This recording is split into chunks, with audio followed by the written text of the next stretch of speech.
이 시간 우리가 함께 기도하겠습니다. 나를 나보다 더 잘 아시는 하나님, 우리의 모습은 늘 연약하고 부족합니다. 그럼에도 불구하고 우리를 긍휼히 여기시고 사랑하시니 감사와 영광과 찬양을 올려드립니다.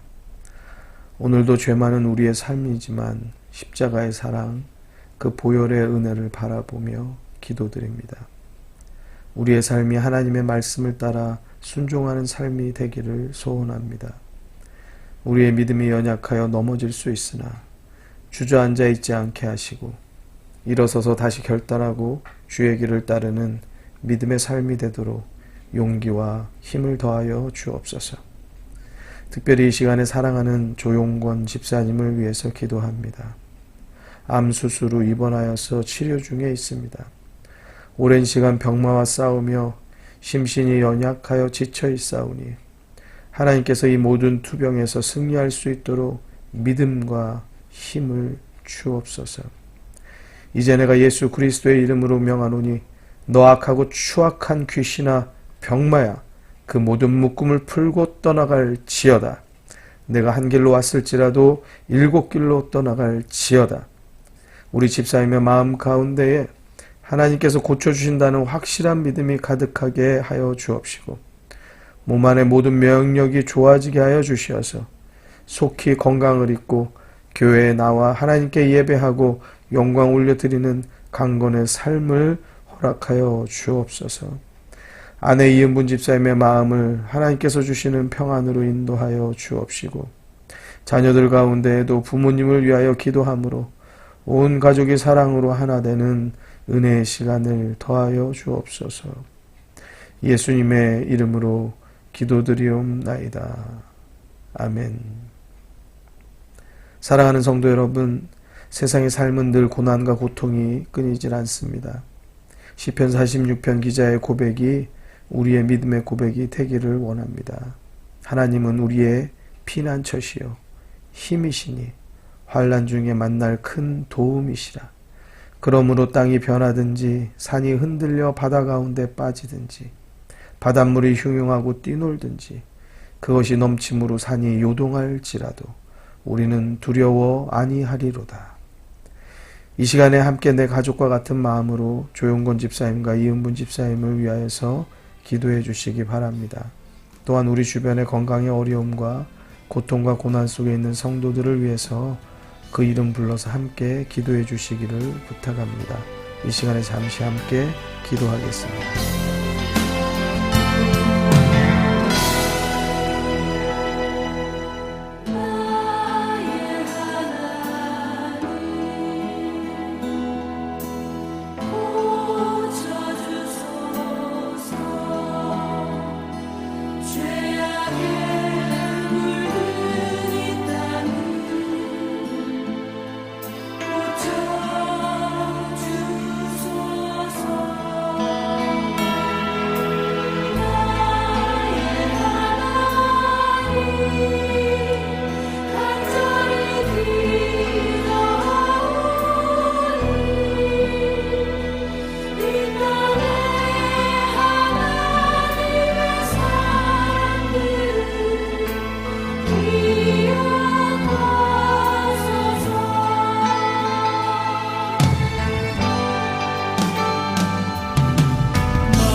아멘. 감사합니다. 주님 응답하시는 것을 믿습니다. 아멘. 이제 오늘 함께 나누실 말씀 잠언 10장 10절에서 마지막 32절까지의 말씀을 보시겠습니다. 눈짓하는 자는 근심을 끼치고 입이 미련한 자는 패망하느니라. 의인의 입은 생명샘이라도 악인의 입은 독을 머금었느니라. 미움은 다툼을 일으켜도 사랑은 모든 허물을 가리우느니라. 명철한 자의 입술에는 지혜가 있어도 지혜 없는 자의 등을 위하여는 채찍이 있느니라. 지혜로운 자는 지식을 간직하거니와 미련한 자의 입은 멸망에 가까우니라. 10절에서 14절까지에 나오는 말씀에 계속적으로 등장하는 것이 입입니다. 입이 미련한 자는 패망한다는 것입니다. 의인의 입은 생명의 샘과 같다는 것이에요. 샘이 무엇입니까? 그 물을 떠서 우리들의 건강을 유지하고 우리들의 생명을 유지할 수 있는 것 아니겠습니까? 샘이 오염되어지면 그러면은 우리들의 건강도 위협을 받고 생명에 큰 문제가 생기는 것입니다. 근데 의인의 입은 생명의 샘과 같다는 것이에요. 사랑하는 성도 여러분, 여러분이 의인의 입술을 가지면 여러분들 주변에 있는 사람이 여러분들의 입술을 통하여서 생명의 은혜를 얻게 되는 것을 믿으시기 바랍니다. 악인의 입은 독을 머금었다라고 말합니다. 사랑하는 성도 여러분, 세상에 악한 말, 욕설, 잘못된 말들 좋아하는 사람들 참 많습니다. 우리가 그러한 세상의 일들을 담지 않도록 늘 주의하여야 하겠습니다. 미움은 다툼을 일으킵니다. 미워하여서 좋은 결과를 가지는 것은 없습니다. 그렇지만 사랑은 모든 허물을 가리운다고 말씀하고 있습니다. 사랑하는 성도 여러분, 사랑이 참 쉽지 않습니다. 그렇지만 사랑에는 분명히 능력이 있습니다. 우리가 서로 사랑하는 마음을 가지고 다른 많은 사람들에게 힘을 주는 성도들이 되시기 바랍니다. 명철한 자의 입술에는 지혜가 있다고 말합니다.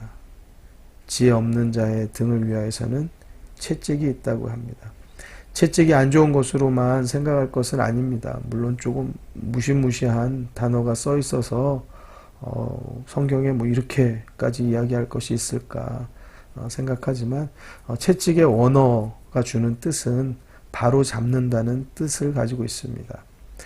그러니까 지혜 없는 자의 등에 채찍이란 말은 그를 바로 잡기 위한 어떠한 그런 행위를 말씀하고 있는 것입니다. 지혜로운 자는 지식을 간직한다고 합니다. 간직한다는 건 무엇이죠?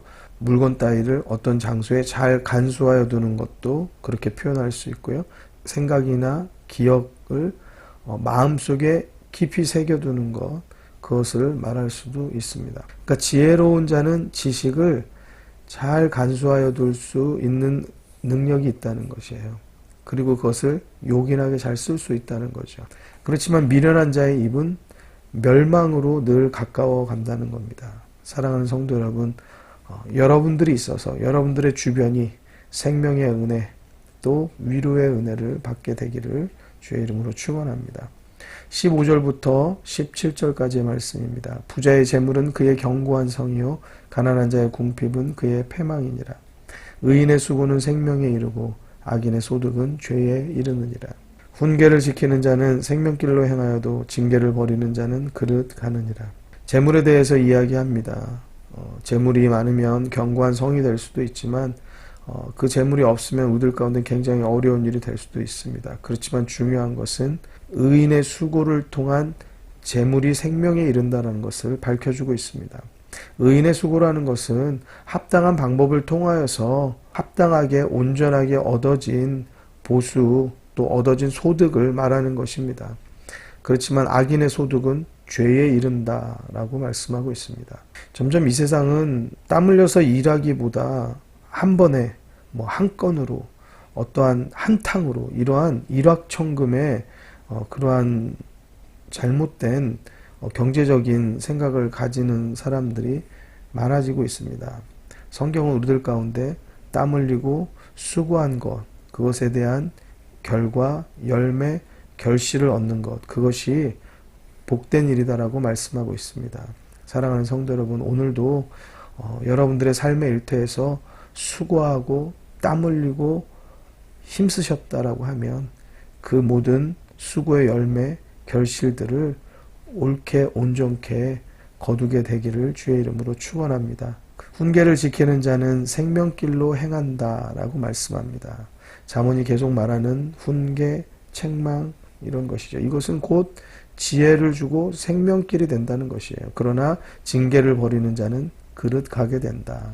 그릇 간다는 말은 길을 잃고 방황한다는 것을 말하고 있습니다. 18절부터 21절입니다. 미워함을 감추는 자는 거짓의 입술을 가진 자요 참소하는 자는 미련한 자니라. 말이 많으면 허물을 명키 어려우나 그 입술을 제어하는 자는 지혜가 있느니라. 의인의 혀는 천은과 같거니와 악인의 마음은 가치가 적으니라.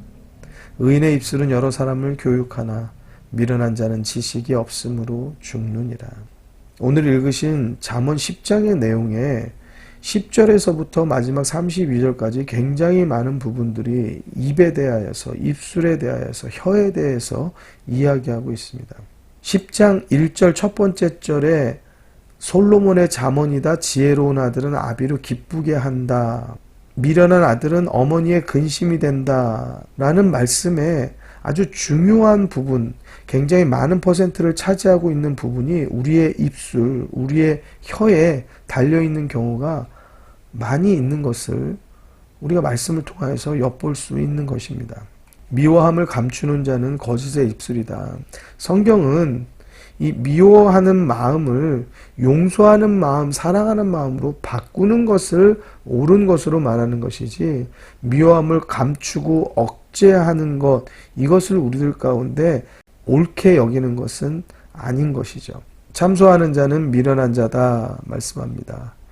공공연하게 중상모략하고 또 불화의 원인을 제공하는 자, 이런 자들에 대하여서 미련한 자고 그 화가 자신에게 돌아올 것을 성경이 말씀하고 있습니다. 말이 많으면 허물을 면키 어렵다. 그 입술을 제어하는 자는 지혜가 있다. 그러니까 우리들이 잠언 말씀을 통해서 지혜를 얻었다라고 하면 그럼 우리들의 말에 절제가 분명히 일어나야지 맞는 것이에요. 잠언 말씀이 계속 말해주는 것은 듣기는 속히 하고 또 말하기는 더디하라는 것이거든요. 근데 우리의 삶은 듣는 것은 더디합니다. 듣기는 싫어합니다. 근데 말하기는 좋아합니다. 말이 많으면 허물을 면키 어렵다고 말합니다. 말이 많다는 것은 굉장히 많은 수다를 떨어서 많다, 그렇게만 생각할 것은 아닙니다. 우리들이 입에서 나오는 대로 말한다고 하면 그것 또한 말에 실수가 많고 말이 많은 것입니다. 입술을 제어하는 것이 그렇게 쉬운 일은 아닙니다. 사랑하는 성도 여러분, 그렇지만 입술을 제어할 줄 알면 그 사람은 지혜 있는 사람이라고 성경이 말하고 있습니다. 저도 여러분들도 입술을 제어할 수 있는 그러한 지혜가 있게 되기를 바랍니다. 의인의 혀는 천은과 같거니와 악인의 마음은 가치가 적으니라. 가치를 말하는 것이죠. 의인의 혀는 천은과 같은 가치를 가진다는 겁니다. 그렇지만 악인의 마음은 그 가치가 없다라고 말하는 것입니다. 많은 말을 하지만 가치가 없는 말을 하는 사람도 참 많습니다. 우리들의 입술의 말이 사람을 살리고 사람을 위로하고 또 사람에게 힘을 주고 유익하게 하는 그러한 입술이 되어야 하겠습니다. 의인의 입술은 여러 사람을 교육하나 미련한 자는 지식이 없으므로 죽느니라. 여러분들의 입술을 통하여서 다른 주변의 많은 이웃들 또 여러분들의 가족들이 올바른 가르침을 받고 올바른 삶으로 인도되어지는 그 은혜가 있게 되시기 바랍니다. 22절부터 30절입니다. 여호와께서 복을 주심으로 사람으로 부하게 하시고 근심을 겸하여 주지 아니하시느니라. 미련한 자는 행악으로 낙을 삼는 것 같이 명철한 자는 지혜로 낙을 삼느니라. 악인에게는 그의 두려워하는 것이 임하거니와 의인은 그 원하는 것이 이루어지느니라. 회리바람이 지나가면 악인은 없어져도 의인은 영원한 기초 같으니라. 게으른 자는 그 부리는 사람에게 마치 이의 초 같고 눈의 연기 같으니라. 여호와를 경외하면 장수하느니라. 그러나 악인의 연세는 짧아지느니라. 의인의 소망은 즐거움을 이루어도 악인의 소망은 끊어지느니라. 여호와의 도가 정직한 자에게는 산성이요 행악하는 자에게는 멸망이니라. 의인은 영영이 이동되지 아니하여도 악인은 땅에 거하지 못하게 되느니라. 말씀 9절 9절이 굉장히 은혜되는 말씀입니다. 하나님께서 복을 주시되 사람으로 부하게 하시고 근심은 함께 주지 아니하신다. 사랑하는 모든 성도님들이 이 하나님의 복을 받아 누리게 되길 주의 이름으로 축복합니다. 미련한 자는 악을 행하는 것으로 낙을 삼는데 명철한 자는 지혜로 낙을 삼는다. 여러분, 우리들도 하나님의 말씀으로 오늘도 지혜가 우리의 삶 가운데 넘쳐나고 이것이 기쁨된 삶이 되어야 하겠습니다. 악인에게는 그의 두려워하는 것이 임합니다. 그렇지만 의인은 그의 원하는 것이 이루어진다는 것이에요. 여러분, 의인의 길과 악인의 길은 완전히 틀려요. 회리바람이 지나가면 악인은 없어진다고 해요. 의인은 영원한 기초처럼 남아있는 겁니다. 여러분은 의인의 길, 악인의 길, 두 가지의 길이 우리들의 삶에 늘 있는데 의인의 길을 사시기 바랍니다. 성경은 분명히 악인의 길엔 소망, 희망 아무것도 없다는 것이에요. 그렇지만 의인의 길은 하나님께서 보장하시고 하나님께서 도우시는 길이 된다는 사실입니다. 게으른 자는 그 부리는 사람에게 마치 이에 초 같고 눈에 연기 같으니라. 여러분들의 일터에서 여러분들이 부리는 사람들이 있다고 하면 그들이 게으를 때 아주 괴롭고 어렵고 힘겨운 일 많이 경험하셨을 것이에요. 성경은요, 우리들의 그 일터에서 일어나는 모든 일들을 통한 그 마음들, 그 심정들, 그러한 것들까지 하나하나 아주 세세하게 기록하여 적어놓고 있습니다. 여러분들 부지런한 자들과 함께 일하는 것 참 은혜입니다. 여러분들의 주변에 그런 부지런한 분들이 또 기도하는 분들이 많아지게 되기를 주의 이름으로 축원합니다. 여호와를 경외하면 장수한다는 것이에요. 여러분, 그러나 악인의 연세는 짧아진다고 해요. 여러분 모두가 다 장수하시기를 축복합니다. 하나님을 경외하면 장수하는 것을 믿습니다. 의인의 소망은 즐거움을 이룬다고 합니다. 악인의 소망은 끊어진다고 합니다. 의인의 길, 우리가 가야 할 길입니다. 악인의 길, 그 길은 쳐다도 보지 말아야 되겠습니다. 여호와의 도가 정직한 자에게는 산성이요 행악하는 자에게는 멸망이다. 의인은 영영이 이동되지 아니하지만 악인은 땅에 거하지 못한다. 사랑하는 성도 여러분, 정직한 길에서 의인의 길에서 여러분들이 계시다고 하면 하나님께서 도우십니다. 붙잡아 주십니다. 안전하게 거하게 하십니다. 31절과 32절로 이제 잠언 10장의 말씀은 끝이 납니다. 마지막 기록된 말씀은 다시 입술에 대하여서 이야기합니다. 의인의 입은 지혜를 내어도 패역한 혀는 배임을 당할 것이라. 의인의 입술은 기쁘게 할 것을 알거늘 악인의 입은 패역을 말하느니라. 패역하다는 것은 사람으로서 마땅히 하여야 할 도리에서 어긋나는 것들, 순리를 거스르는 것들, 불순한 것들, 이러한 것을 말한다고 같이 나누었죠. 이러한 잘못된 우리들의 입술은, 우리들의 혀는 베어진다는 것이에요. 의인의 입술은 기쁘게 할 것을 안다는 것이에요. 어머니를, 아버지를 기쁘게 하고 성도를 기쁘게 하고 또 이웃을 기쁘게 하고 기쁘게 할 것을 알아요. 그런데 악인의 입술은 불순한 것들을 말해요. 도리에 어긋나는 것들을 말합니다. 도리에 어긋나는 것들을 말한다고 말씀하고 있습니다. 사랑하는 성도 여러분, 우리 의인의 길에 있습니까? 아니면은 악인의 길에 있습니까? 우리는 의인의 입술과 같이 다른 많은 자들에게 생명샘이 되고 우리가 기쁘게 할 것을 알고 있습니까? 아니면 악인의 입술과 같이 잘못된 것들, 불순한 것들을 혹여 말하는 것이 있습니까? 우리들의 모습을 돌아보아서 우리들이 잘못된 길을 가고 있다고 하면 속히 돌아서야 합니다. 우리의 태도를 바꾸어야 하고 우리의 입술에 나오는 말을 바꾸어야 합니다. 그것이 말씀을 통해서 우리들이 바꾸어지고 변화되어지는 길이 되어지는 것이고, 또한 그것이 우리들이 복의 길로 가는 길이 되는 것이고, 그것이 하나님의 뜻을 따라 사는 길이 되는 것이고, 그것이 지혜를 얻는 길이 되는 것입니다. 또한 그 삶이 자녀들에게 본이 되어서 자녀들의 삶도 옳은 길로 인도하는 귀중한 일이 되는 것을 믿으시기 바랍니다. 이 시간에 우리가 말씀을 기억하여서 특별히 다른 여러 많은 말씀이 있지만 우리의 입술에 대해서, 우리들의 말에 대해서 좀 더 깊이 우리가 묵상하고, 하나님 우리의 입술에 파수꾼을 세워 주옵소서. 그래서 옳은 것을 말하고 지혜로운 것을 말하고 다른 사람을 살리는 말을 하게 하여 주옵소서. 우리와 같이 이 시간에 함께 기도하도록 하겠습니다. 기도하시겠습니다.